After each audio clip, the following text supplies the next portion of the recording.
Hello दोस्तों, स्वागत है आप सभी की अपने चैनल आरके एक्सपर्ट क्लासेस में। तो कैसे हैं आप सभी? आई होप कि आप लोग अच्छे होंगे और अपने अपने क्लास 10th के स्टडी में लगे होंगे।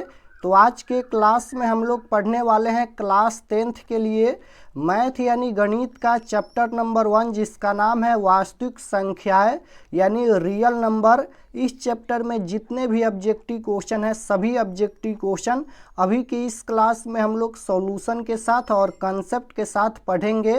तो आप लोग इस क्लास को पूरा वॉच कीजिएगा।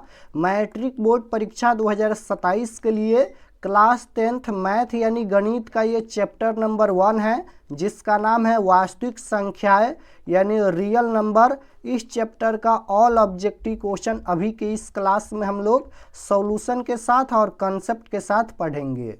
तो आप लोग क्लास को पूरा वॉच कीजिएगा। अगर आप लोग ये सभी क्वेश्चन देख लेते हैं तो परीक्षा में इस चैप्टर से एक भी क्वेश्चन नहीं छूटेगा। तो आप लोग क्लास को पूरा वॉच कीजिएगा। और ये मैथ का क्लास है तो मैथ का कंसेप्ट ध्यान से समझिएगा। ये क्लास 10th के लिए मैथ यानी गणित का चैप्टर नंबर 1 है, वास्तविक संख्या यानी रियल नंबर। इस चैप्टर का ऑल ऑब्जेक्टिव क्वेश्चन हम लोग पढ़ेंगे। तो आइए फर्स्ट क्वेश्चन देखते हैं। और अगर आप लोग चैनल पर नए होंगे तो चैनल को ज़रूर सब्सक्राइब कर लेना, ताकि आने वाले नेक्स्ट क्लास आपके पास ज़रूर पहुंचे। तो फर्स्ट क्वेश्चन देखिएगा, यहाँ पर पूछा गया है। पहला नंबर क्वेश्चन है कि यदि भाग एल्गोरिथम ए बराबर बी क्यू प्लस आर में ए का मान यहाँ पर 72 दिया गया है, क्यू का मान यहाँ पर 8 दिया गया है, आर का मान यहाँ पर 0 दिया गया है, तो बी का मान क्या होगा। यहाँ पर बी का वैल्यू पूछा गया है। तो भाग एल्गोरिथम का फार्मूला होता है यहाँ पर ए बराबर में बी क्यू प्लस में आर यहाँ पर है। इसमें देखिएगा ए का मान यहाँ पर 72 दिया गया है, तो ए के जगह पर हम लोग 72 लिखेंगे। बराबर में बी का वैल्यू निकालना है तो बी हम लोग रहने देते हैं, और गुना क्यू के जगह पर देखिएगा 8 दिया गया है तो 8 हो जाएगा, और प्लस में यहाँ पर आर का वैल्यू 0 दिया गया है तो 0 हो जाएगा। अब यहाँ पर ये हो जाएगा 72, बराबर में गुना करेंगे तो ये 8 बी हो जाएगा, और 0 जोड़ेंगे तो इतना ही होगा। तो बी का वैल्यू निकालना है तो बी बराबर में यहाँ पर ये 72, और ये गुना में 8 है तो ये बट्टा में आएगा। तो यहाँ पर बी बराबर में कितना हो जाएगा, 8 9 72, 9 हो जाएगा। तो बी का वैल्यू कितना आएगा, 9 आएगा। ऑप्शन नंबर ए में दिया गया है, right answer option number A हो जाएगा। बी का मान पूछा गया था तो बी का वैल्यू कितना आया है, 9 आया है, तो इसका राइट आंसर 9 हो जाएगा। ऑप्शन नंबर ए में दिया गया है। क्वेश्चन नंबर 2 की ओर चलते हैं। 2 नंबर क्वेश्चन देखिएगा, यहाँ पर पूछा गया है कि निम्नलिखित में कौन सी सबसे छोटी प्राकृत संख्या है। सबसे छोटी प्राकृत संख्या पूछा गया है। प्राकृत संख्या 1 से स्टार्ट होता है और अनंत तक जाता है, जैसे 1 2 3 4 5, इस तरह से ये डॉट डॉट अनंत तक जाएगा।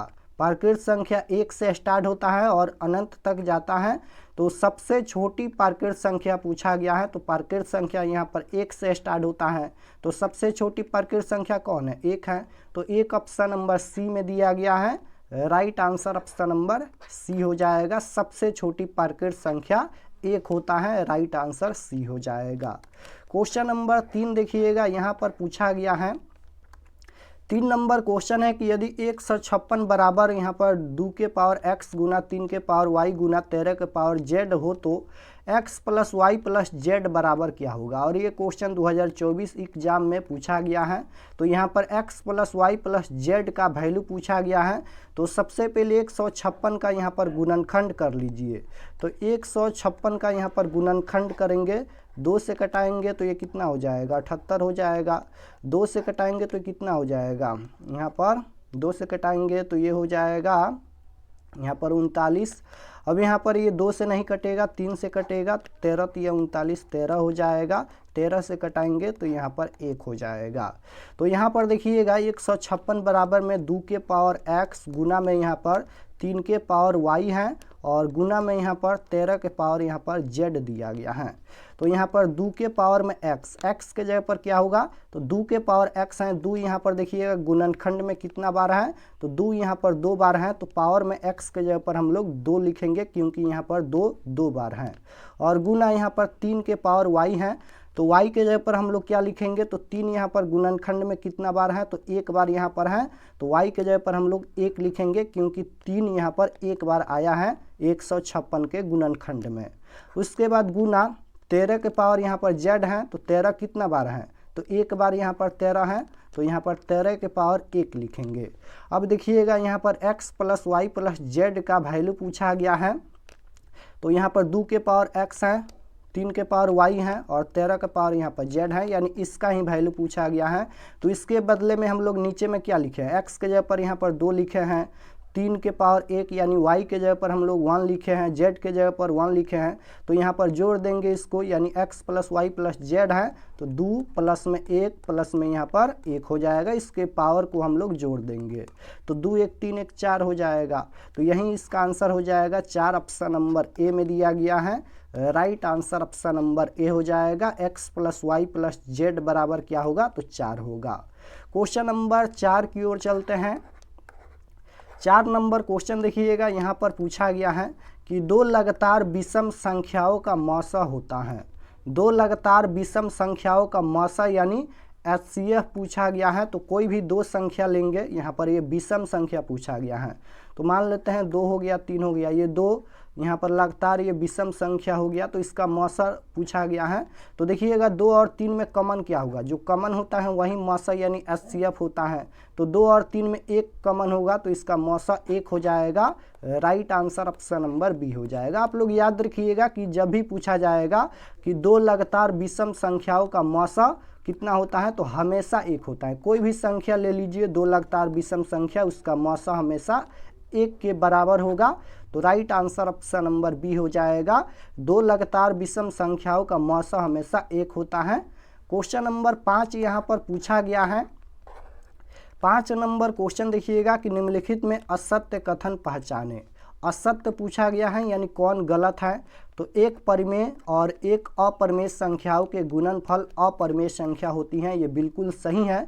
याद रखिएगा कि एक परिमेय संख्या और एक अपरिमेय संख्या का गुणनफल या भागफल या योगफल हमेशा अपरिमेय संख्या ही होती है। तो ये सही है और यहाँ पर गलत पूछा गया है यानी असत्य पूछा गया है, तो ये सत्य है। बी ऑप्शन को देखिएगा कि सभी परिमेय संख्याओं का व्युत्क्रम अपरिमेय संख्या प्राप्त होती हैं, ये बिल्कुल गलत है। Right answer option number B हो जाएगा, ये असत्य है। Option number B right answer.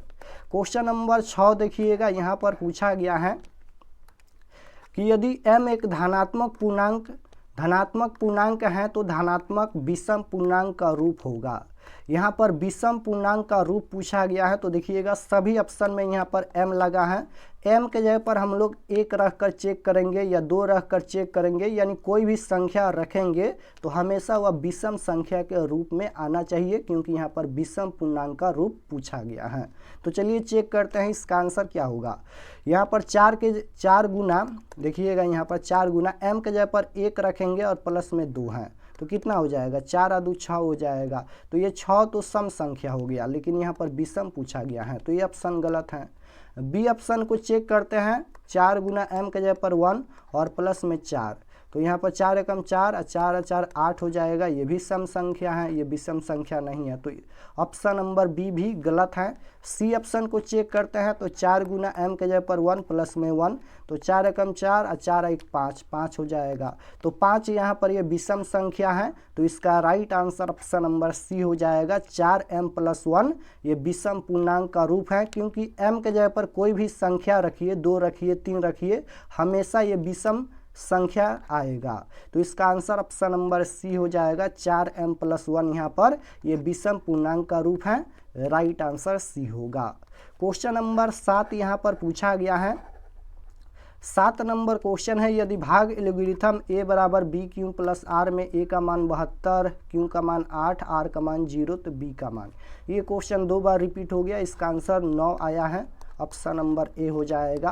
Question number 8 देखिएगा, यहाँ पर पूछा गया है कि यदि q एक धनात्मक पूर्णांक है तो निम्नलिखित में से कौन धनात्मक विषम पूर्णांक नहीं है। यहाँ पर नहीं पूछा गया है, विषम पूर्णांक नहीं है, नहीं पूछा गया है। तो चेक कर लेते हैं, क्यों के जगह पर 1 या 2 या 3 कोई भी संख्या रखने पर वह विषम संख्या नहीं आना चाहिए। तो इसका आंसर शायद ऑप्शन नंबर बी होगा। चेक कर लेते हैं। तो 8 गुना यहाँ पर क्यों के जगह पर 1 रखेंगे और प्लस में 4 हो जाएगा। तो 8 एकम 8, 8 4 12, 12 यहाँ पर ये विषम संख्या नहीं है। तो इसका आंसर ऑप्शन नंबर बी हो जाएगा। 8 क्यों प्लस 4 यहाँ पर ये विषम पूर्णांक का रूप नहीं है, नहीं पूछा गया है, इसलिए इसका राइट आंसर बी हो जाएगा। क्वेश्चन नंबर 9 यहाँ पर पूछा गया है कि √12 का परमेकरण गुणांक क्या होगा। √12 का परमेकरण गुणांक पूछा गया है। तो सबसे पहले 12 का फैक्टर कर लीजिए। यहाँ पर 2 से कटाएंगे तो 6, 2 से कटाएंगे तो ये हो जाएगा 3, 2 को 2 है तो 2 बाहर हो जाएगा, रूट में यहाँ पर 3 हो जाएगा। तो पूछा गया है परमेकरण गुणांक क्या होगा। तो यहाँ पर √3 है। √3 में अगर हम लोग √3 से गुना कर देते हैं तो ये परमेय संख्या में बदल जाएगा। तो इसका परमेकरण गुणांक क्या होगा, √3 होगा, क्योंकि √3 से गुना करने पर ये परमेय संख्या में बदल जाएगा। और यही पूछा गया है कि परमेकरण गुणांक क्या होगा, यानी जिससे हम लोग गुना करेंगे वो क्या होगा। तो √3 से अगर हम लोग गुना करते हैं तो ये परमेय संख्या में बदल जाएगा। तो यही इसका आंसर हो जाएगा, √3 इसका परमेकरण गुणांक होगा। तो ऑप्शन नंबर ए राइट आंसर हो जाएगा। क्वेश्चन नंबर 10 यहाँ पर पूछा गया है कि यदि Q एक धनात्मक पूर्णांक है तो निम्नलिखित में कौन धनात्मक विषम पूर्णांक है। अब यहाँ पर विषम पूर्णांक पूछा गया है। तो चेक कर लेते हैं, यहाँ पर चेक करते हैं कि कौन यहाँ पर विषम पूर्णांक है। तो ए ऑप्शन को चेक कीजिएगा। यहाँ पर 6 गुना क्यों के जगह पर 1 प्लस में 1 हो जाएगा। 6 एकम 6, 6 1 7 हो जाएगा। 7 यहाँ पर ये विषम संख्या है। तो ऑप्शन नंबर ए में ही दिया गया है। यहाँ पर 6 क्यों प्लस 1 ये विषम धनात्मक विषम पूर्णांक का रूप है। तो right answer option number A हो जाएगा। क्वेश्चन नंबर 11 की ओर चलते हैं। 11 नंबर क्वेश्चन यहाँ पर पूछा गया है कि यदि भाग एल्गोरिथम ए बराबर बी क्यू प्लस आर में, यहाँ पर बी क्यू प्लस आर में बी का मान दिया गया है 61, क्यू का मान यहाँ पर 27 दिया गया है तथा आर का मान यहाँ पर 32 दिया गया है। तो ए का मान क्या होगा। यहाँ पर ए का वैल्यू पूछा गया है। तो भाग एल्गोरिथम यहाँ पर ए बराबर में बी क्यू प्लस आर में यहाँ पर बी का वैल्यू दिया गया है। तो ए का वैल्यू पूछा गया है, तो ए को हम लोग रहने देते हैं। बी का वैल्यू देखिएगा 61 दिया गया है और गुना में क्यू का वैल्यू यहाँ पर 27 दिया गया है और प्लस में आर का वैल्यू देखिएगा 32 दिया गया है। तो ये 32 हो जाएगा। अब यहाँ पर देखिएगा, इसको गुना करेंगे और इसको जोड़ेंगे तो यहाँ पर 1679 आएगा। ऑप्शन नंबर ए में दिया गया है। Right answer option number A हो जाएगा। इसका आंसर 1679 होगा। क्वेश्चन नंबर 12 देखिएगा, यहाँ पर पूछा गया है कि यदि 130 बराबर 15 गुना 8 और प्लस में 10 एंड 15 बराबर में 5 गुना 3 प्लस में यहाँ पर 0 है, तो मसा 130 और 15 का होगा। इसका मसा यानी एचसीएफ पूछा गया है। तो यहाँ पर देखिएगा, इसको हम लोग 2 तरीका से बना सकते हैं। सबसे पहले 15 को हम लोग 3 गुना 5 लिख सकते हैं। तो यहाँ पर लिखेंगे 130 और बराबर 15 को हम लोग यहाँ पर 5 गुना 3 लिख सकते हैं और प्लस में 8 को रहने देते हैं और प्लस में यहाँ पर 10। अब यहाँ पर देखिएगा कॉमन क्या होगा। तो 5 इसमें है और 5 इसमें है, कॉमन 5 होगा तो 5 ही इसका मसा हो जाएगा। ऑप्शन नंबर बी में दिया गया है। या फिर यहाँ पर देखिएगा, ये भाज्य बराबर ये भाजक गुना भागफल प्लस शेषफल होता है। तो भाज्य बराबर जो भाजक होता है, लास्ट में जो भाजक आएगा वही इसका मसा हो जाएगा। तो मसा यहाँ पर 5 हो जाएगा क्योंकि भाजक यहाँ पर 5 है। तो राइट आंसर बी हो जाएगा। क्वेश्चन नंबर 13 यहाँ पर पूछा गया है। 13 नंबर क्वेश्चन है, √64/81 प्लस √16/9 है। पूछा गया है कि यह कौन सी संख्या है, परमेय संख्या या अपरमेय संख्या या पूर्णांक संख्या या प्राकृत संख्या। परिमेय संख्या को हम लोग p बटा q के रूप में लिख सकते हैं, लेकिन अपरिमेय संख्या को हम लोग p बटा q के रूप में नहीं लिख सकते हैं। अब यहाँ पर देखिएगा सभी संख्या यहाँ पर रूट में लगा है, तो जो संख्या रूट में लगा रहेगा जिसका वर्गमूल पूर्ण रूप से निकल जाएगा वह एक परिमेय संख्या हो जाएगा, और जिसका वर्गमूल पूर्ण रूप से नहीं निकलेगा वह एक अपरिमेय संख्या हो जाएगा।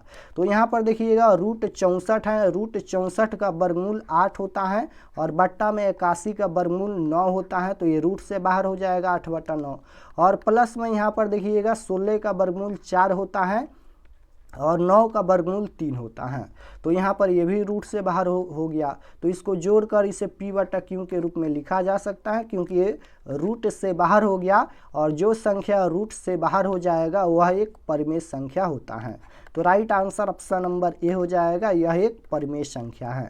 जैसे कि रूट 25 हो गया, रूट 25 कौन सी संख्या है, तो इसका वर्गमूल 5 होता है, ये रूट से बाहर हो जाएगा, तो यह एक परिमेय संख्या हो जाएगा। जैसे कि रूट 36 का वर्गमूल 6 होता है, ये भी एक परिमेय संख्या है क्योंकि रूट से बाहर हो जाएगा। जैसे कि रूट 49 का वर्गमूल 7 होता है, ये भी रूट से बाहर हो जाएगा, तो ये भी एक परिमेय संख्या हो जाएगा। तो याद रखिएगा जिसका वर्गमूल पूर्ण रूप से निकल जाएगा वह एक परिमेय संख्या होता है, और जिसका वर्गमूल पूर्ण रूप से नहीं निकलेगा वह एक अपरिमेय संख्या होता है। और पाई हमेशा अपरिमेय संख्या होता है, याद रखिएगा। तो क्वेश्चन नंबर 13 का राइट आंसर ए हो जाएगा, यह एक परिमेय संख्या है। क्वेश्चन नंबर 14 की ओर चलते हैं। 14 नंबर क्वेश्चन देखिएगा, यहाँ पर पूछा गया है कि निम्नलिखित में कौन सा अपरिमेय संख्या है। यहाँ पर अपरिमेय संख्या पूछा गया है, तो अपरिमेय संख्या कौन होगा। रूट 100 का वर्गमूल 10 होता है, ये रूट से बाहर हो जाएगा, तो यह एक परिमेय संख्या हो जाएगा। 16 का वर्गमूल 4 होता है, 25 का 5 होता है, 5 और 4 9, इसे p बटा q के रूप में लिखा जा सकता है, 9 के नीचे 1 लिखकर, तो यह एक परिमेय संख्या हो जाएगा। रूट 4 का वर्गमूल 2 होता है, यह भी एक परिमेय संख्या है, लेकिन रूट 17 का वर्गमूल पूर्ण रूप से नहीं निकलेगा, तो यह एक अपरिमेय संख्या हो जाएगा।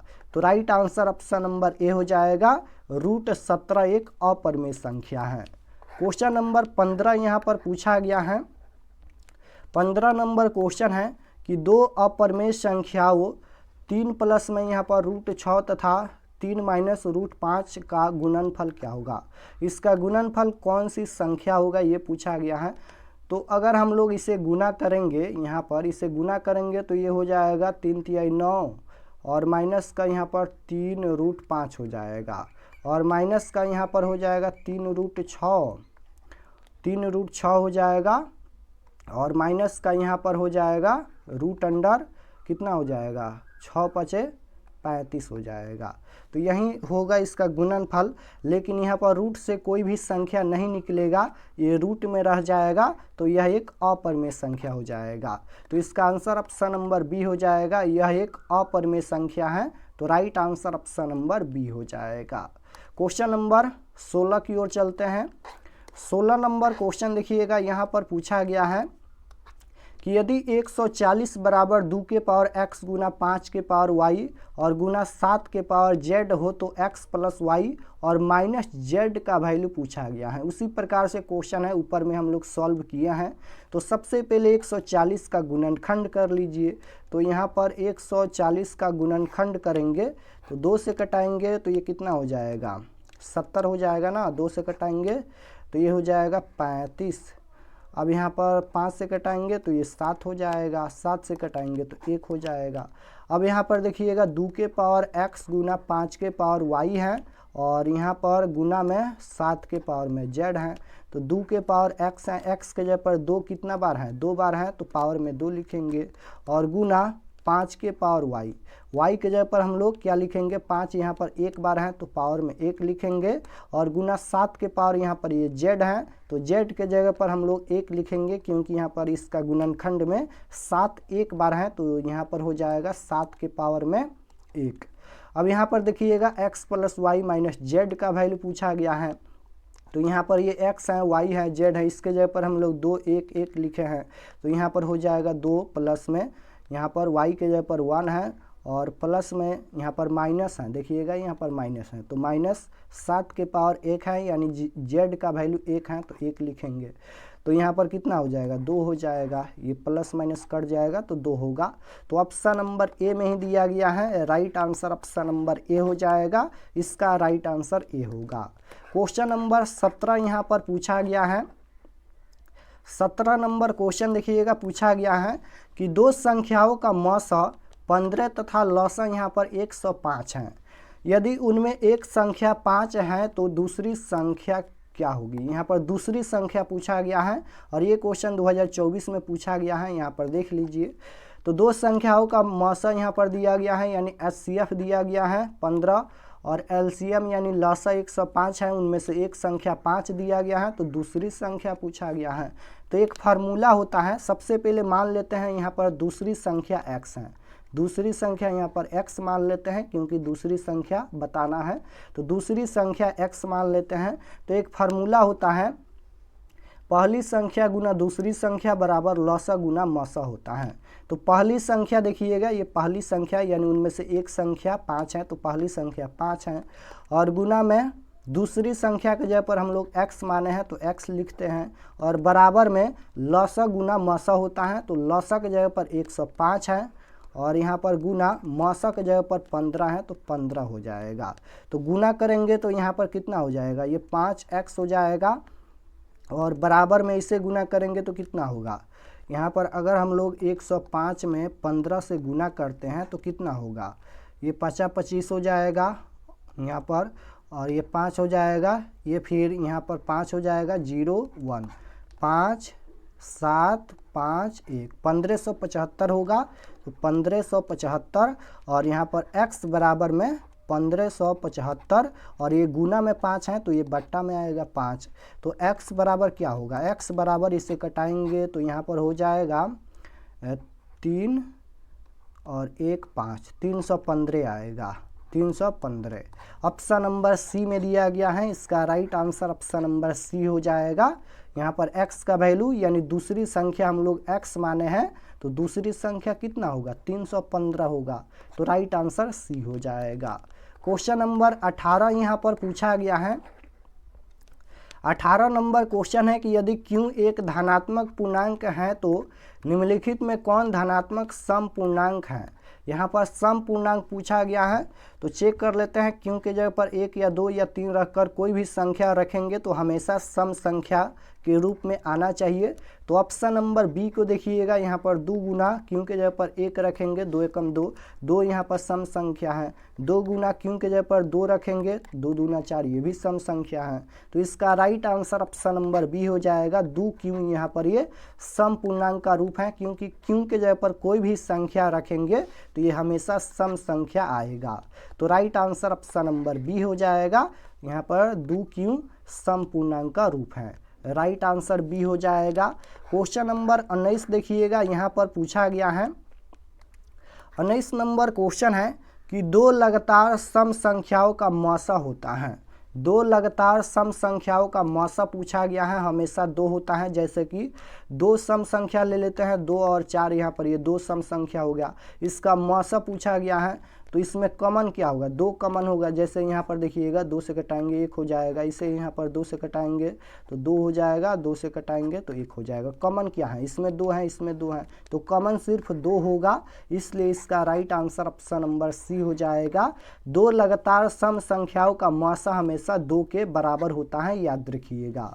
क्वेश्चन नंबर 20 यहाँ पर पूछा गया है। 20 नंबर क्वेश्चन है कि दो संख्याओं का गुणनफल यहाँ पर 8670 दिया गया है और उनका HCF 17 दिया गया है, उनका LCM क्या होगा, LCM पूछा गया है। तो इसमें कुछ नहीं करना है, यहाँ पर 8670 है, इसमें हम लोग HCF यानी 17 से भाग दे देंगे, तो इसमें भाग देंगे तो इसका आंसर कितना होगा। अगर हम लोग 8670 में 17 से भाग देंगे तो इसका आंसर क्या होगा, इसका आंसर हो जाएगा यहाँ पर 8670 में अगर हम लोग 17 से भाग देते हैं तो इसका आंसर हो जाएगा 510। इसका आंसर क्या होगा, तो 510 होगा।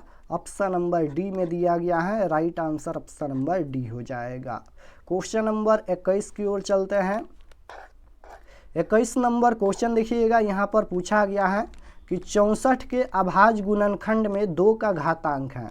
2 का घातांक पूछा गया है, तो सबसे पहले 64 का गुणनखंड कर लीजिए यहाँ पर। तो 64 का गुणनखंड करेंगे, 2 से कटाएंगे तो ये हो जाएगा 32 दूना 64, 2 से कटाएंगे तो ये हो जाएगा 16 दूना 32, 2 से कटाएंगे 8 हो जाएगा, 2 से कटाएंगे 4 हो जाएगा, 2 से कटाएंगे 2 हो जाएगा। तो यहाँ पर 2 का घातांक पूछा गया है। 2 कितना बार है, तो 1 2 3 4 5 6, 6 बार 2 है, तो इसका घातांक क्या होगा, 2 के पावर 6 लिख सकते हैं। तो इसका घातांक यहाँ पर 6 होगा। ऑप्शन नंबर सी में दिया गया है, राइट आंसर सी हो जाएगा। 64 के अभाज्य गुणनखंड में 2 का घातांक 6 होगा। क्वेश्चन नंबर 22 यहाँ पर पूछा गया है। 22 नंबर क्वेश्चन है कि यदि P और Q दो अभाज्य संख्याएं हैं तो उनका मौसा क्या होगा। यदि P और Q दो अभाज्य संख्याएं हैं तो उनका मौसा यानी HCF पूछा गया है, तो हमेशा 1 के बराबर होता है, याद रखिएगा। Right answer option number A हो जाएगा, क्योंकि P और Q में कॉमन क्या होगा, P और Q में 1 कॉमन होगा, तो यहाँ पर इसका आंसर 1 हो जाएगा। याद रखिएगा, P और Q दो अभाज्य संख्या हैं तो उनका मौसा हमेशा 1 के बराबर होता है। क्वेश्चन नंबर 23 यहाँ पर पूछा गया है। 23 नंबर क्वेश्चन है कि 18 तथा 72 का मौसा, इसका मौसा यानी HCF पूछा गया है। सबसे पहले 18 का गुणनखंड करेंगे, 2 से कटाएंगे तो 9 दूना 18, 3 से कटेगा तो यहाँ पर 3 तिहाई 9। फिर यहाँ पर 72 का देखिएगा, 2 से कटाएंगे तो ये हो जाएगा 2 तिहाई 6, और यहाँ पर 6 दूना 12, 36 हो जाएगा। 2 से कटेगा क्या, यहाँ पर 2 से कटाएंगे तो ये हो जाएगा 18 दूना 36, 2 से कटाएंगे 9, 3 से कटाएंगे 3 हो जाएगा। तो इसका मौसा पूछा गया है, दोनों में कॉमन क्या है, तो इसमें भी 2 है, इसमें भी 2 है, तो 2 1 कॉमन हो जाएगा। गुना यहाँ पर देखिएगा इसमें 3 है और इसमें भी यहाँ पर 3 है, तो कॉमन 3 हो जाएगा। फिर यहाँ पर देखिएगा इसमें भी 3 है और इसमें भी 3 है, तो कॉमन एक और 3 हो जाएगा। अब यहाँ पर कॉमन दूसरा नहीं होगा, इतना ही कॉमन होगा, तो यहाँ पर कितना हो जाएगा, यहाँ पर 3 तिहाई 9 और 9 दूना 18, 18 हो जाएगा। तो ऑप्शन नंबर ए में ही दिया गया है, इसका मौसा 18 होगा। ऑप्शन नंबर ए राइट आंसर। क्वेश्चन नंबर 24 यहाँ पर पूछा गया है। 24 नंबर क्वेश्चन है कि 156 के अभाज्य गुणनखंड में 2 का घातांक क्या होगा। 2 का घातांक पूछा गया है, तो सबसे पहले 156 का गुणनखंड कर लीजिए यहाँ पर। तो 2 से कटाएंगे, 2 से कटेगा, यहाँ पर 2 से कटाएंगे तो ये 78 हो जाएगा। 2 से कटाएंगे 2 तिहाई 6 और यहाँ पर 39 हो जाएगा। अब 2 से तो कटेगा नहीं, 3 से कटेगा, तो यहाँ पर 13 तिहाई 39, 13 से कटेगा 1 हो जाएगा। तो 2 का ही घातांक पूछा गया है। 2 कितना बार है, 1 2, 2 बार 2 है, यानी 2 के पावर 2 है, तो घातांक तो 2 होगा। Right answer option number A हो जाएगा। 156 के अभाज्य गुणनखंड में 2 का घातांक कितना होगा, तो 2 होगा। क्वेश्चन नंबर 25 देखिएगा, यहाँ पर पूछा गया है। 25 नंबर क्वेश्चन है कि 0.13 के ऊपर में यहाँ पर देखिएगा रेकरिंग यानी बार लगा है। 0. यहाँ पर 13 है और इसके ऊपर दोनों संख्या पर देखिएगा बार लगा है, तो इसका आंसर क्या होगा। जब भी इस तरह से क्वेश्चन पूछा जाएगा तो इसमें कुछ नहीं करना है, जो संख्या पर बार लगा है उसको लिखिएगा, 13 ही हो जाएगा। और बट्टा में जितना संख्या पर बार लगा है उतना 9 नीचे लिखिएगा। तो 2 गो संख्या पर बार यानी रेकरिंग लगा है, देखिएगा 13, 2 संख्या है 1 और 3, तो 2 गो संख्या पर बार लगा है, तो यहाँ पर 2 गो 9 नीचे लिखेंगे। तो 13/99 ऑप्शन नंबर सी में दिया गया है। Right answer option number C हो जाएगा। क्वेश्चन नंबर 26 यहाँ पर पूछा गया है। 26 नंबर क्वेश्चन है कि निम्नलिखित में किसका दशमलव प्रसार शांत है। शांत पूछा गया, चेक कर लेते हैं। शांत कब होता है, तो जब 2 के पावर m गुना 5 के पावर n, अगर इस रूप में आता है तो दशमलव प्रसार शांत होता है, अगर इस रूप में नहीं आता है तो दशमलव प्रसार अशांत होता है। सबसे पहले जब दशमलव प्रसार पूछा जाएगा तो हर का गुणनखंड करना है। हर नीचे वाला होता है, अंश ऊपर वाला होता है और हर यहाँ पर ये नीचे वाला होता है। तो सबसे पहले हर का गुणनखंड करना है। अगर इस रूप में आता है 2 के पावर m गुना 5 के पावर n, यहाँ पर m और n कोई संख्या हो सकता है, तो अगर इस रूप में आता है तो दशमलव प्रसार शांत होगा, अगर इस रूप में नहीं आता है तो दशमलव प्रसार अशांत होगा। तो चेक कर लेते हैं, शांत पूछा गया है तो हमें लगता है 80 में 2 और 5 आएगा, इसको चेक कर लेते हैं। तो यहाँ पर देखिएगा 2 से कटाएंगे तो 40 हो जाएगा, 2 से कटाएंगे 20 हो जाएगा, 2 से कटाएंगे तो 10 हो जाएगा, 2 से कटाएंगे 5 हो जाएगा। बिल्कुल यहाँ पर देखिएगा 2 और 5 हैं, तो इसका दशमलव प्रसार शांत होगा। Right answer option number D हो जाएगा। 19/80 का दशमलव प्रसार शांत हो जाएगा। अगर गुणनखंड में केवल 2 आता है तभी शांत होगा, अगर केवल 5 आता है तभी शांत होगा, और 2 और 5 दोनों आता है तभी शांत होगा। लेकिन 2 और 5 के अलावा कोई और संख्या आता है तो उसका दशमलव प्रसार अशांत हो जाएगा, याद रखिएगा। जैसे इसमें 3 आ जाएगा, 4 आ जाएगा या 6 आ जाएगा तो उसका दशमलव प्रसार अशांत हो जाएगा। यानी 2 और 5 आना चाहिए हर के गुणनखंड में तो शांत होगा। तो right answer option number D हो जाएगा। 19/80 का दशमलव प्रसार शांत होगा। क्वेश्चन नंबर 27 यहाँ पर पूछा गया है। 27 नंबर क्वेश्चन देखिएगा कि निम्नलिखित में किसका दशमलव प्रसार अशांत है। अशांत पूछा गया है, तो यहाँ पर अशांत पूछा गया है। 400 के गुणनखंड में 2 और 5 आएगा, इसमें भी आएगा और इसमें भी आएगा, यानी इसका आंसर ऑप्शन नंबर सी हो जाएगा। 13/121 इसका दशमलव प्रसार शांत होगा, क्योंकि इसका गुणनखंड करेंगे तो 2 के पावर में m गुना 5 के पावर n का रूप में नहीं आएगा, इसलिए इसका दशमलव प्रसार अशांत हो जाएगा। तो राइट आंसर सी होगा। क्वेश्चन नंबर 28 यहाँ पर पूछा गया है। 28 नंबर क्वेश्चन देखिएगा यहाँ पर कि 92 में 115 का सरलतम रूप क्या होगा। सरलतम रूप पूछा गया है, तो इसका सरलतम रूप क्या होगा चेक कर लेते हैं। यानी इसको कटाएंगे, यहाँ पर 92 में 115 है, तो यहाँ पर ये सीधे 23 से कटेगा, 23 से दोनों कट जाएगा, यहाँ पर 23 से दोनों कट जाएगा।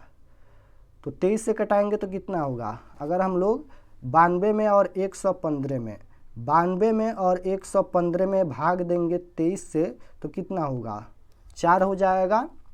यहाँ पर 92 में 23 से भाग देंगे तो 4 हो जाएगा, और 23 से 115 में भाग देंगे तो यहाँ पर 5 हो जाएगा, 4/5 हो जाएगा। Option number B right answer हो जाएगा। इसका सरलतम रूप यहाँ पर 4/5 होगा। क्वेश्चन नंबर 29 यहाँ पर पूछा गया है। ये क्वेश्चन 2 बार रिपीट हो गया।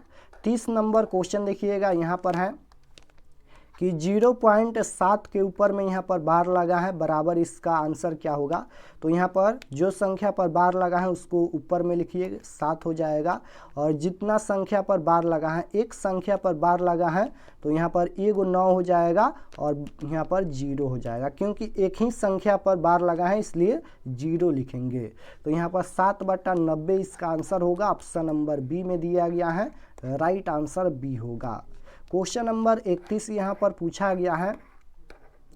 31 नंबर क्वेश्चन है कि निम्नलिखित में किसका दशमलव प्रसार अशांत होगा। अशांत पूछा गया है, तो अशांत पूछा गया है तो इसका आंसर क्या होगा, 243। 243 में 2 और 5 शायद नहीं आएगा, इसलिए इसका आंसर ऑप्शन नंबर बी हो जाएगा। 39/243 का दशमलव प्रसार अशांत होगा। तो इसका आंसर ऑप्शन नंबर क्या हो जाएगा, ऑप्शन नंबर बी हो जाएगा, क्योंकि इसके गुणनखंड में 2 और 5 नहीं आएगा, इसलिए इसका आंसर ऑप्शन नंबर बी होगा। 39/243 का दशमलव प्रसार अशांत होगा। क्वेश्चन नंबर 32 यहाँ पर पूछा गया है। 32 नंबर क्वेश्चन देखिएगा यहाँ पर है कि निम्नलिखित में किसका दशमलव प्रसार शांत है। शांत पूछा गया है, तो शांत पूछा गया है तो 1600 के अगर हम लोग गुणनखंड करते हैं, यहाँ पर देखिएगा 1600 के गुणनखंड कर लेते हैं। यहाँ पर 1600 के गुणनखंड करेंगे, 2 से कटाएंगे तो 800 हो जाएगा, 2 से कटाएंगे 400 हो जाएगा, 2 से कटाएंगे तो ये हो जाएगा 200, 2 से कटाएंगे तो ये हो जाएगा 100, फिर यहाँ पर 2 से कटाएंगे ये हो जाएगा 50, फिर यहाँ पर 2 से कटाएंगे ये हो जाएगा 25, 5 से कटाएंगे 5 हो जाएगा। तो देखिए आपके सामने यहाँ पर 2 और 5 है, यानी 2 के पावर में m गुना 5 के पावर n इस रूप में आता है, तो इसका दशमलव प्रसार शांत होगा। तो right answer option number C हो जाएगा। 15/1600 का दशमलव प्रसार शांत होगा। क्वेश्चन नंबर 33 यहाँ पर पूछा गया है। 33 नंबर क्वेश्चन है यहाँ पर कि निम्नलिखित में कौन सा युग्म सह अभाज्य है। सह अभाज्य पूछा गया है, तो सह अभाज्य कौन होगा? जिसका HCF 1 के बराबर होगा, जिसका HCF 1 के बराबर होगा वही यहाँ पर सह अभाज्य होगा। तो 13 और 52 का HCF 1 के बराबर होगा, इसलिए इसका राइट आंसर ऑप्शन नंबर यहाँ पर सी हो जाएगा। 13,52 ये सह अभाज्य संख्या है, तो राइट आंसर सी हो जाएगा। क्वेश्चन नंबर 34 देखिएगा, यहाँ पर पूछा गया है कि निम्नलिखित में कौन औगिक संख्या है। औगिक संख्या पूछा गया है, कौन यहाँ पर औगिक संख्या है? औगिक संख्या कौन होता है? तो जिसका गुणनखंड 2 से ज़्यादा है वही औगिक संख्या हो जाएगा। तो जैसे 21 देखिएगा, 21 1 से कटेगा, 7 से कटेगा, 7 तिरका 21, फिर यहाँ पर 21 से कटेगा, तो इसका गुणनखंड देखिएगा 2 से ज़्यादा है, इसलिए यह एक औगिक संख्या है। तो right answer option number B हो जाएगा। 21 यहाँ पर ये औगिक संख्या है, तो राइट आंसर बी हो जाएगा। क्वेश्चन नंबर 35 यहाँ पर पूछा गया है। 35 नंबर क्वेश्चन देखिएगा कि निम्नलिखित में कौन अभाज्य संख्या है। अभाज्य संख्या पूछा गया है, तो जो संख्या 1 से कटता है और अपने आप से कटता है वह एक अभाज्य संख्या होता है। तो 31 यहाँ पर 1 से कटेगा और सिर्फ 31 से कटेगा, इसलिए 31 यहाँ पर अभाज्य संख्या है। तो right answer option number D हो जाएगा। 31 यहाँ पर अभाज्य संख्या है। क्वेश्चन नंबर 36 देखिएगा, यहाँ पर पूछा गया है, ये क्वेश्चन 2 बार रिपीट हो गया। 37 नंबर क्वेश्चन देखिएगा, यहाँ पर पूछा गया है कि दो संख्याओं का मौसा यहाँ पर देखिएगा 27 दिया गया है, लौसा 162 दिया गया है, उनमें से एक संख्या 54 है, तो दूसरी संख्या क्या होगी? मान लेते हैं कि दूसरी संख्या x है, तो यहाँ पर फार्मूला होता है पहली संख्या गुना दूसरी संख्या बराबर लौसा गुना मौसा। तो यहाँ पर पहली संख्या देखिएगा, पहली संख्या यानी एक संख्या 54 है, तो पहली संख्या 54 हो जाएगा और गुना दूसरी संख्या x हो जाएगा, x हम लोग माने हैं दूसरी संख्या, बराबर में लौसा गुना मौसा होता है, लौसा 162 है और गुना मौसा यहाँ पर 27 है, तो ये हो जाएगा 54x और बराबर में इसे गुना करेंगे तो कितना होगा? 162 गुना यहाँ पर 27 करेंगे तो कितना होगा? इससे हम लोग गुना करेंगे तो ये हो जाएगा 4374। तो x बराबर में यहाँ पर 4374 होगा, तो 4374 और बट्टा में यहाँ पर 54 हो जाएगा। तो 54 से भाग देंगे तो कितना होगा? अगर हम लोग 4374 में 54 से भाग देते हैं तो इसका आंसर हो जाएगा 81। तो x का मान 81 आएगा, तो दूसरी संख्या हम लोग x माने हैं, तो x का मान 81 है, यानी दूसरी संख्या 81 है। तो right answer option number D हो जाएगा, दूसरी संख्या 81 होगा। क्वेश्चन नंबर 38 यहाँ पर पूछा गया है। 38 नंबर क्वेश्चन देखिएगा कि यदि दो संख्याओं का गुणनफल यहाँ पर 2166 है एंड उनका मौसा 19 है, उनका लौसा यहाँ पर क्या होगा? लौसा पूछा गया है ना, तो लौसा पूछा गया है, तो यहाँ पर 2166 में भाग दे दीजिए मौसा यानी HCF से, मौसा यहाँ पर 19 दिया गया है, तो इसे हम लोग भाग देंगे तो कितना होगा?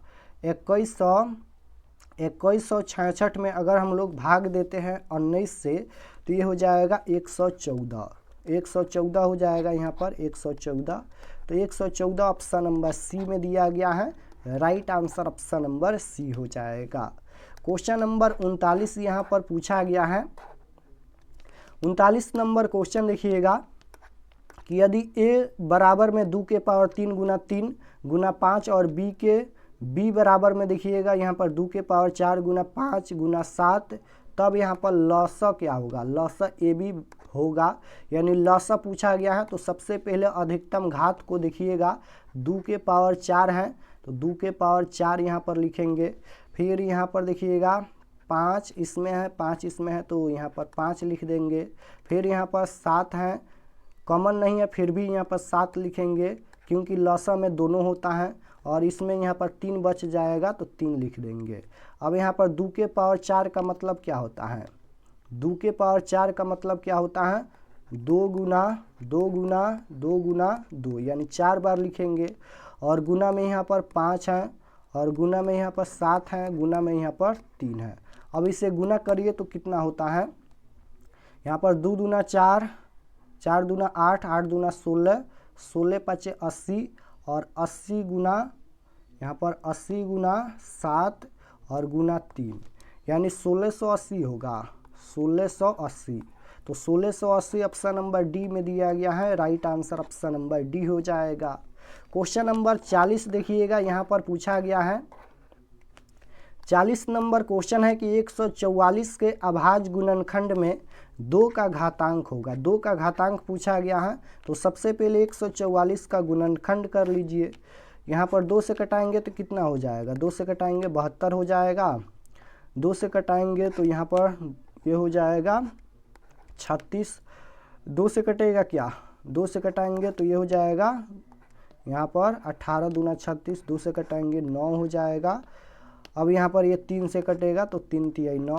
तो यहाँ पर 2 का ही घातांक पूछा गया है, 2 कितना बार है, यहाँ पर 2 4 बार है, यानी 2 के पावर 4, इसका घातांक 4 होगा, क्योंकि यहाँ पर 2 4 बार है तो इसका घातांक 4 होगा। Option number C right answer होगा। 144 के अभाज्य गुणनखंड में 2 का घातांक 4 होगा। क्वेश्चन नंबर 41 देखिएगा, यहाँ पर पूछा गया है 41 नंबर क्वेश्चन है कि यदि ए और बी अभाज्य संख्याएं हैं तो ए और बी का लसा क्या होगा। ए और बी का लसा पूछा गया है, तो ए और बी का लसा ए बी हो जाएगा। ऑप्शन नंबर सी में दिया गया है, राइट आंसर सी हो जाएगा। हमेशा ए और बी का लसा ए बी ही होता है, याद रखिएगा। तो ए और बी का लसा ए बी हो जाएगा। क्वेश्चन नंबर 42 यहाँ पर पूछा गया है 42 नंबर क्वेश्चन है कि सबसे छोटी भाज्य संख्या और सबसे छोटी अभाज्य संख्या का मौसा कितना होगा। मौसा पूछा गया है। सबसे छोटी भाज्य संख्या, सबसे छोटी भाज्य संख्या 2 हो जाएगा, और सबसे छोटी अभाज्य संख्या जो संख्या 1 से कटता है और अपने आप से कटता है। तो सबसे छोटी अभाज्य संख्या कितना होता है, सबसे छोटी अभाज्य संख्या 1 तो होगा नहीं, 2 हो जाएगा। सबसे छोटी अभाज्य संख्या 2 हो जाएगा। तो यहाँ पर इसका मौसा पूछा गया है, दोनों में क्या कॉमन होगा, 2 कॉमन होगा, तो इसका मौसा 2 ही हो जाएगा। ऑप्शन नंबर बी में दिया गया है, राइट आंसर बी होगा। क्वेश्चन नंबर 43 यहाँ पर पूछा गया है कि 96 का अभाज्य गुणनखंड क्या होगा। 96 का अभाज्य गुणनखंड पूछा गया है, तो 96 का गुणनखंड कर लेते हैं। यहाँ पर 96 का गुणनखंड करेंगे, 2 से कटाएंगे तो कितना हो जाएगा, यहाँ पर 2 चौका 8 और 48 हो जाएगा। 2 से कटाएंगे तो ये हो जाएगा 24 दूना 48, 2 से कटाएंगे 12, 2 से कटाएंगे 6, 2 से कटाएंगे 3। तो यहाँ पर देखिएगा 2 कितना बार है, 1 2 3 4 5, 2 5 बार है तो 2 के पावर में 5 लिखेंगे, और गुना 3 यहाँ पर है, 3 कितना बार है, 1 बार है तो 3 के पावर 1 लिखेंगे। तो यही ना इसका आंसर होगा, 2 के पावर 5 गुना 3 के पावर 1। ऑप्शन नंबर सी में दिया गया है, right answer option number C हो जाएगा। क्वेश्चन नंबर 44 देखिएगा, यहाँ पर पूछा गया है कि 6,8 एंड 22 का लसा और मौसा का अनुपात क्या होगा। लसा और मौसा का अनुपात पूछा गया है, तो सबसे पहले तो लसा निकालिए, फिर मौसा निकालिए और उसका अनुपात बता दीजिए। तो सबसे पहले हम लोग लसा निकाल लेते हैं, तो 6, 8 और यहाँ पर 22 है, इसका लसा निकालेंगे। यहाँ पर 2 से घटाएंगे तो 3, और ये हो जाएगा 4, और ये हो जाएगा 11। अब यहाँ पर ये कोई भी संख्या से नहीं कटेगा, इसलिए इसका लसा क्या होगा, तो 2 गुना 3 गुना 4 गुना 11। तो इसका लसा गुना करते हैं, यहाँ पर गुना करेंगे तो कितना होगा, 11 4 44, और 44 गुना में यहाँ पर 3 और गुना में 2, यहाँ पर 264 हो जाएगा, 264। तो इसका लसा तो 264 हो गया। अब इसका मौसा निकालिए, तो 6 का अलग गुणनखंड करेंगे, 2 से घटाएंगे तो 3 हो जाएगा, 3 से घटाएंगे 1 हो जाएगा। फिर यहाँ पर 8 का गुणनखंड करेंगे, 2 से घटाएंगे 4, 2 से घटाएंगे 2, 2 से घटाएंगे 1 हो जाएगा। फिर यहाँ पर 22 का गुणनखंड करेंगे, यहाँ पर 2 से घटाएंगे 11, और सिर्फ 11 से कटेगा तो 1 हो जाएगा। अब देखिए तीनों में कॉमन क्या है, तो 2 इसमें भी है और 2 इसमें भी है, कॉमन यहाँ पर सिर्फ 2 हो जाएगा। कॉमन क्या होगा, सिर्फ 2 होगा। अब देखिएगा यहाँ पर 3 है, इसमें भी 3 नहीं है और इसमें भी नहीं है, यानी इसका HCF कितना होगा, 2 ही होगा। इसका HCF क्या होगा, 2 होगा। अब इसका अनुपात पूछा गया है, तो यहाँ पर लसा और मसा का अनुपात, लसा कितना है 264 है और बट्टा में यहाँ पर मसा हम लोग 2 निकाले हैं तो 2 हो जाएगा। इसे कटाएंगे तो कितना होगा 264 बट्टा में 2, यानी 264 का आधा करेंगे तो यहाँ पर कितना हो जाएगा 264 132 हो जाएगा, 132 और बट्टा में 2 से कटाएंगे 2 से तो यहाँ पर 1 हो जाएगा, यानी 132:1। ऑप्शन नंबर ए में दिया गया है, right answer option number A हो जाएगा। क्वेश्चन नंबर 45 की ओर चलते हैं। 45 नंबर क्वेश्चन यहाँ पर पूछा गया है कि 2 लगातार संख्याओं का मौसा, तो 2 लगातार संख्याओं का मौसा 1 होता है, right answer option number B हो जाएगा। क्वेश्चन नंबर 46 यहाँ पर पूछा गया है। 46 नंबर क्वेश्चन है कि 2 परमेश संख्याओं के बीच अधिकतम कितनी परमेश संख्या हो सकती है।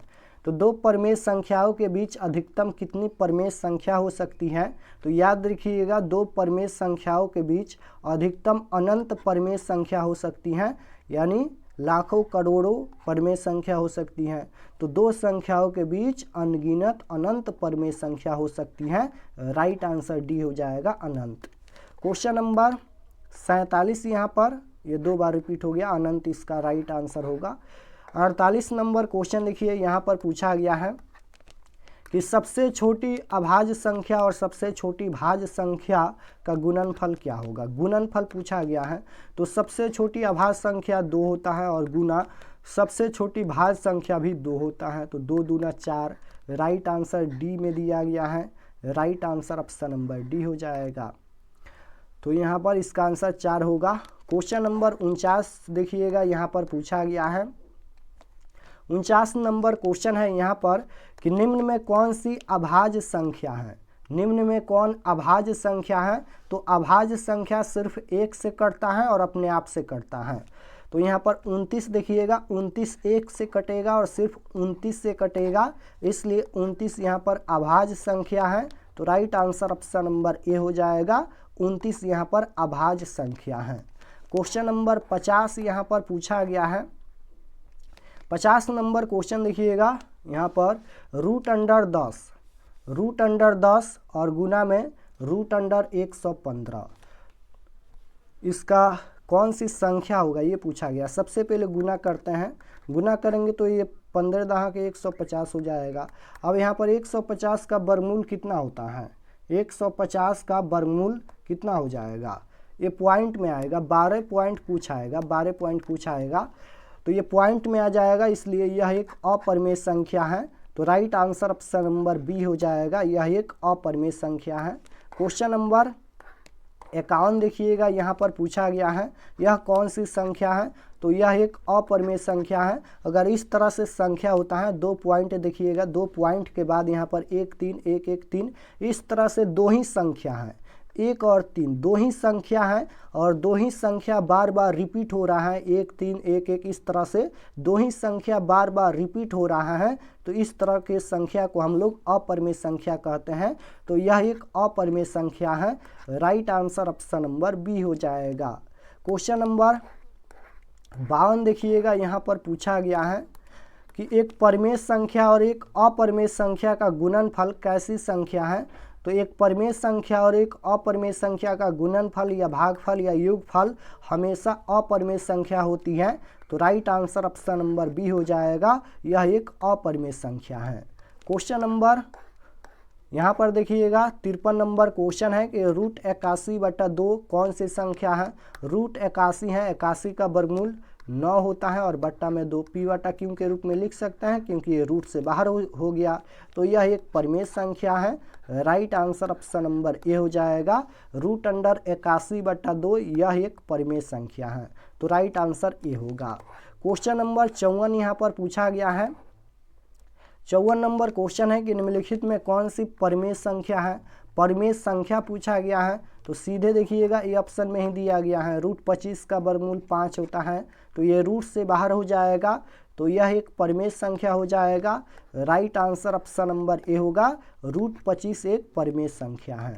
क्वेश्चन नंबर 55 देखिएगा, यहाँ पर पूछा गया है कि निम्नलिखित में कौन अपरिमेय संख्या है। अपरिमेय संख्या पूछा गया है, यह एक परिमेय संख्या है। √16 का वर्गमूल 4 होता है, यह भी एक परिमेय संख्या है।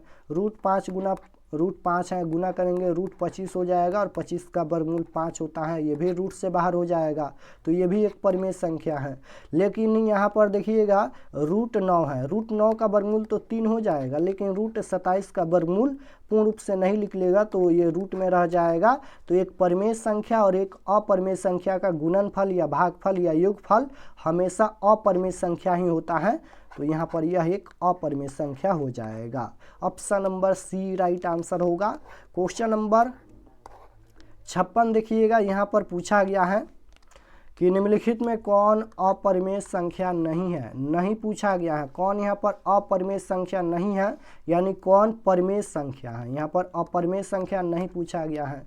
√7 का वर्गमूल पूर्ण रूप से नहीं निकलेगा, तो यह एक अपरिमेय संख्या है। √3 का वर्गमूल पूर्ण रूप से नहीं निकलेगा, तो यह एक अपरिमेय संख्या है। अब यहाँ पर देखिएगा √3 और √5 ये भी एक अपरिमेय संख्या है।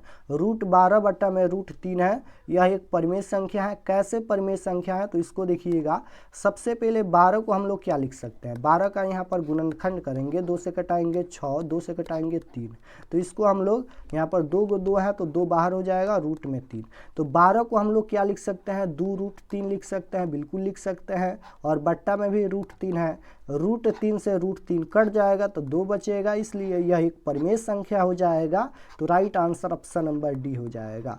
आपको देखना है और सॉल्व भी करके देखना है कि वह परिमेय संख्या होता है कि नहीं।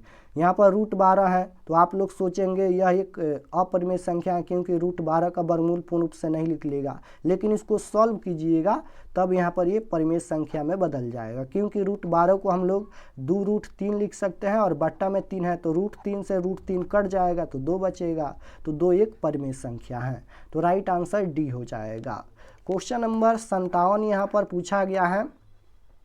57 नंबर क्वेश्चन है कि निम्नलिखित में कौन परिमेय संख्या है। यहाँ पर भी परिमेय संख्या पूछा गया है, तो 1 का वर्गमूल 1 होता है और 144 का वर्गमूल 12 होता है, तो ये रूट से बाहर हो जाएगा, इसलिए यह एक परिमेय संख्या है। राइट आंसर ए होगा। 58 नंबर क्वेश्चन देखिएगा, यहाँ पर पूछा गया है। 58 नंबर क्वेश्चन है यहाँ पर कि 0.57 के ऊपर यहाँ पर बार लगा है, इसका सरलतम रूप क्या होगा। इसका सरलतम रूप पूछा गया है, तो 57 और बट्टा में यहाँ पर 2 को 9 लिखेंगे, क्योंकि 2 संख्या पर बार लगा है। अब इसको कटाइएगा तो कितना होगा, यहाँ पर कटाएंगे 19 तिया 57 और 33 तिया 99, बिल्कुल यहाँ पर ये हो जाएगा 19, और इसे कटाएंगे तो ये हो जाएगा 33, तो 19/33 ऑप्शन नंबर यहाँ पर ए हो जाएगा राइट आंसर। क्वेश्चन नंबर यहाँ पर देखिएगा 59 नंबर क्वेश्चन है। यहाँ पर 0.3 के ऊपर बार लगा है और प्लस में 0.4 के ऊपर बार लगा है, इसका सरलतम रूप क्या होगा। इसको हम लोग 3/9 और प्लस में 4/9 लिखेंगे। 9 का एलसीएम 9 होता है, ऊपर में हो जाएगा 4 और 3 7, तो 7/9 ऑप्शन नंबर बी में दिया गया है। क्वेश्चन नंबर 60 यहाँ पर देखिएगा पूछा गया है। 60 नंबर क्वेश्चन है यहाँ पर कि निम्नलिखित में से किसका दशमलव प्रसार शांत है। शांत पूछा गया, किसका दशमलव प्रसार शांत है, तो चेक कर लेते हैं हम लोग।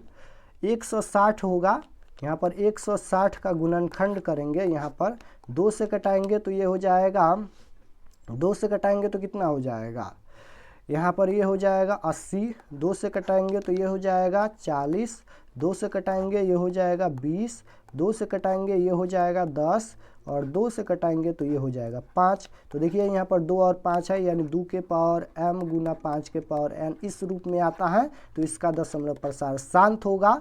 तो right answer option number B हो जाएगा, 11/160 का दशमलव प्रसार शांत होगा। जब भी शांत अशांत पूछा जाएगा तो सबसे पहले हर का गुणनखंड करना है और देखना है कि इसमें 2 और 5 आता है कि नहीं।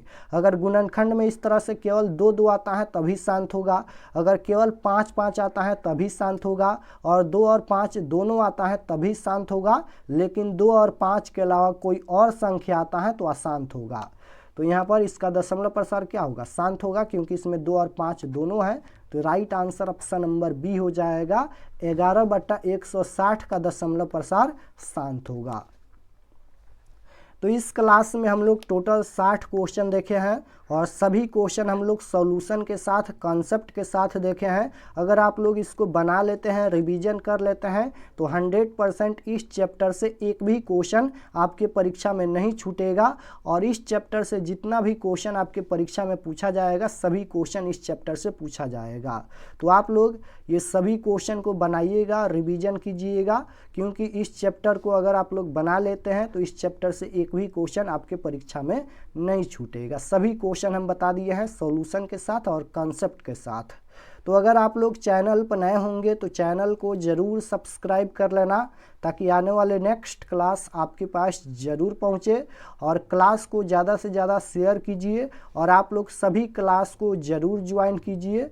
और नेक्स्ट क्लास में हम लोग चैप्टर नंबर 2 देखेंगे, यानी मैथ का चैप्टर नंबर 2 है बहुपद। नेक्स्ट क्लास में हम लोग बहुपद को पढ़ेंगे, तो आप लोग चैनल को ज़रूर सब्सक्राइब कर लेना। तो मिलते हैं नेक्स्ट क्लास में, तब तक अपना स्टडी कीजिए। आप सभी को धन्यवाद।